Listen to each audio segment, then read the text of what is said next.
Hello hello hello तपाईहरु सबैजनालाई good morning. सबैजना सन्चै हुनुहुन्छ होला। आज म घरको छतबाट वरिपरिको दृश्यहरू देखाइरहेको छु। यो चाहिँ हाम्रो जसपुर बजार मेरो घरदेखि देखिने दृश्य हो। यो चाहिँ रमणीय नै छ। यो चाहिँ हाम्रो प्युठान जिल्लाको एक ऐतिहासिक होटल तीर्थदेव होटल भन्ने हो यो होटल। र सँगसँगै यो खोला पनि झिमरुक र माडी मिसेर आएको खोला हो यो माथिबाट।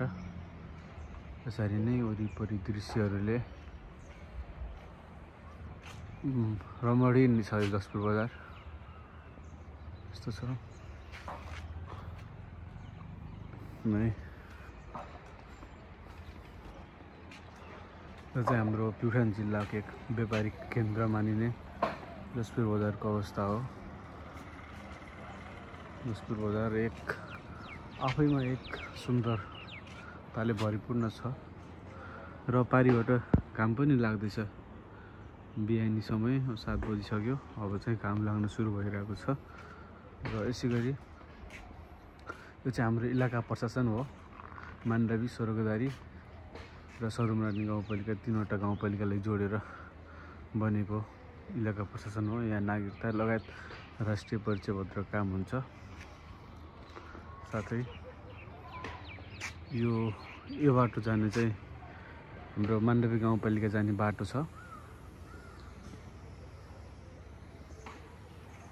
र हामी उता सिधा गएपछि हामी रोल्पा जाने बाटो जान्छौँ। र यो प्युठान जिल्ला र रोल्पा जिल्लाको एक केन्द्र मानिने जसपुर बजारको चोक हो।